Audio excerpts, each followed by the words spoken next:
Hey everybody, I wanted to give a quick, very quick tutorial on copes and just to show you how we do a Roman cope. Hopefully we have a Gothic cope video for you soon. So in this, this one we're making a black Roman cope. It's going to be a perfect semicircle when it's all done. The first thing you have to have is your front column, which you see here in gray and black. And you back your front column with canvas. So this is one piece, okay? We outline the column. It's 63 inches long for an average Roman cope on each side from that center. And so you have 63 inches of canvas, 63 inches of your fabric that you want to put it on top. And then we just apply this just like we do other Roman pieces, where we tack our highlight fabric here, our accent fabric, to the canvas. You can see this here. There's canvas and fabric. We tack these together. And then we use a wide galloon on the outside. This one in particular is not quite an inch, but normally we use the 1 1/8 inch wide galloon on the outside edge. And you can see here in the corners, you come down and you miter the corners. And then we use a strip of galloon on our seam. Now, you can see here we have buttons attached. That's because we have a removable hood, which I can show you here in a second. So the next step is going to be to have your 3 panels. It's going to be 3 full-length panels of your main fabric here. And if you look closely, you can see we've sewn these panels together on a center seam so that you can't even tell that this continues on. But what we do is we take this black fabric and we tuck it between your galloon and the fabric and canvas layers, so that, and then we sew it down together, okay? And so this guy is sandwiched in there. Now we're going to take this down to the floor so you can see how we lay it out, and mark out the outside edge, because you can tell even with my several foot table, my 8-foot table, we can't get it all the way across. So here we are. We lay this guy out. It is huge. And I think this is important to see how much extra you have on the ends of this. I'm going to bring it down this way. Yeah. All right. So we've already done the work of laying the galloon around the bottom edge of the cope. But I want you to see here, we have three full widths of fabric. One of the widths starts here, and then you can see that it goes past there like this.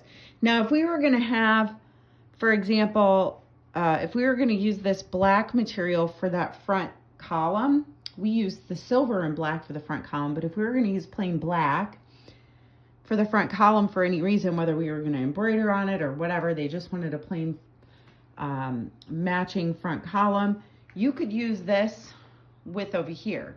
You just need to make sure that your outside panels, these 2 outside panels, because you have that much on this side and you have it on the other side. So you would just need to make sure that your outside panels have enough length to hit that 63 inches that they need, okay? And you might wonder why we have so much extra at the bottom here. And it's simply because all 3 of our panels have to start at the same place at the top. They have to start at the same place at the top so that when you're pattern matching everything matches at the top to begin with, which means we have to go by our length. Can't just be by this measurement here at the end.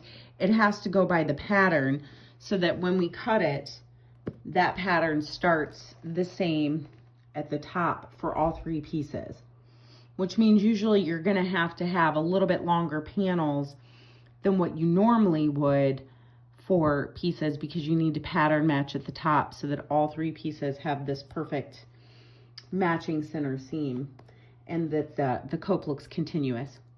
All right, so what we do, and we got out the, just for you guys, I get on my knees here on the floor. We got out the, do you have the little twine?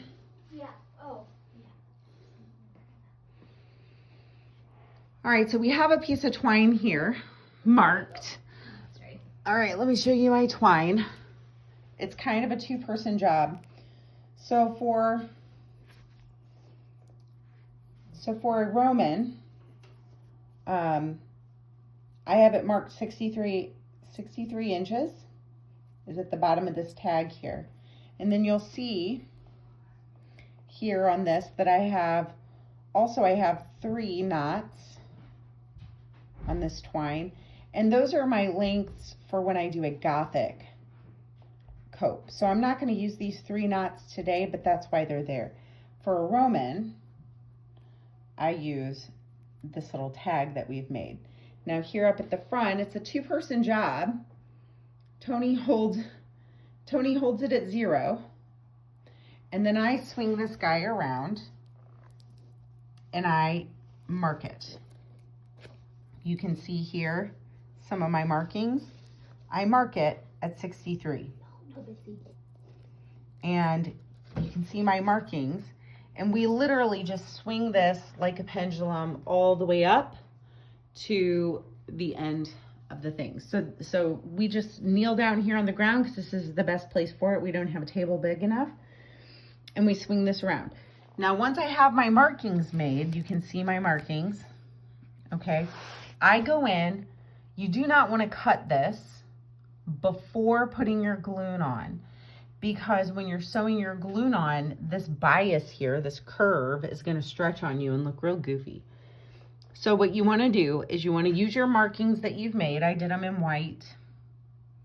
Use your markings you made and lay your galloon first. And then, like now that we have it to this step, we're going to go ahead and cut the extra off. So, you know, depending on what kind of hood you want, our hood for this set is also out of the silver and black. So you could put a hood in that space there. You can do, if the person doesn't have a stole or a maniple, you can make them out of these ends. You can make a chalice veil out of these ends. If you're making a high mass set, you can do a chalice veil on one side and a hood on the other side. There's all kinds of ways to utilize this excess fabric when you're doing a much larger set. But just keep that in mind as you're adding up how much fabric you need for a full set. So we're going to come back. We're going to cut this out. Now that I have my galloon laid on it, we're going to cut it out, and then we're going to come back and show you how to put the lining on, like how we do lining. So keep in mind with our pattern here, our grain line for the back of a cope is going up and down. See this? It's going up and down here. The grain line for the front column is going this way. So the pattern goes a different way on the front column, but on the back, it goes up and down, okay? We'll show you what we do when it comes to lining for, and how we lay the lining for a cope, okay? We'll be back with that. All right, we're back. We got the black cut under the galloon. We have it laid out on the table now. You can see it. Let me stand back here. You can see how big that table is. and we have it laid out on the table. And what we're gonna do is we're gonna run, this is our lining. We're gonna run our lining, and see it's folded in half here. Here's the selvage, and we're gonna lay it this way, down past the edge, okay? Just a little past the edge. It probably doesn't even need to be quite that much past the edge, and we're gonna put it a bit past this edge. So maybe like a little less than a, see here, because we're gonna take this, just like we do with all Roman pieces, and we're gonna tuck it and pin it. So this will be our front column. We're gonna get this tucked and pinned first, this edge right here. And then if you look here, this doesn't quite make it. It doesn't quite make it to the bottom edge. See that? Sorry, I'm probably confusing things there. It doesn't make it quite to the bottom edge. So we're gonna add on a piece going long ways to this bottom edge. I wanna say in my notes somewhere, it says like 80 inches or something. It's depending on how wide your fabric is, it could be more or less than that. And then it's probably like a good 12 to 15 inches. And you just attach it here. And our seam will go inward like that towards the inside of the garment. And it'll hang past. Again, with the grain line, the selvage, going sideways. So once we get this all laid out, typically we'll have it pinned across the top. And then, and you can go ahead and add your additional piece before you ever pin across the top. Okay, but once we have that piece added to the bottom, to lengthen the bottom, we're going to pin across the top, and then we will trim along the edge. You know, we'll trim this out, like here's the edge of the cope. We're gonna trim it out so that we can pin, or tuck and pin all the way around the edge. And we'll show you what that looks like when it's done. All right, so we went ahead and laid the lining on the back of our cope, and we have that, you see we have this length sewn together to cover the bottom. We have trimmed close, it'll get trimmed closer, but we're just giving a wide berth just to get access off. And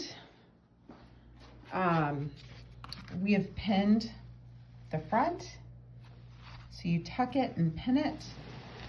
And the other thing that we've done here is we do a loose pinning around and straight down this line here to keep the lining in place for when we do things like this. We're gonna have to flip this over. Yeah. So it takes two people, but we work together. We're gonna flip it this way so that it can be pulled up on to the table. And you see these pins help keep the lining in place. And then what we're going to do is we're going to go ahead, here's our cope. We're going to go ahead and cut it the rest of the way. So show us how you're doing that.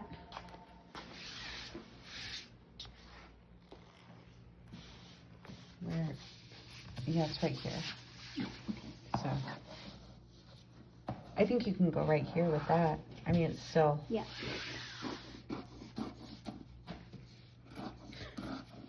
She's attacking my foot.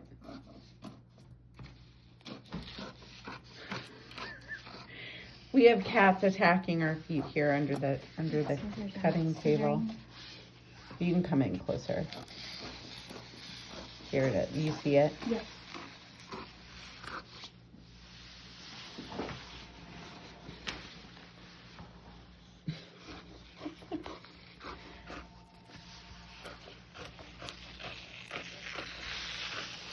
So we're just following along the edge. We're giving it 2 or 3 inches because, as we always find out, you just never know what's really going to happen here. And we're doing the rest of that.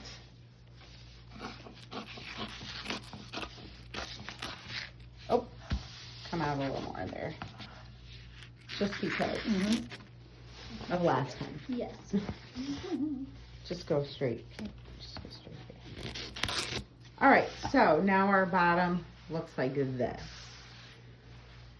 And what we'll do is we're gonna pull this to the edge like this. And then we're gonna start starting with this edge. Do you wanna go ahead and pull this up? Okay, so we're gonna unfold it now, and she's gonna work on pinning and tucking just like we did up here, but we're gonna pin and tuck all the way around this edge. And when we get down to this part, she switches to the other side and she does that part, and then we fold it again and she does the bottom part. And that is this next step.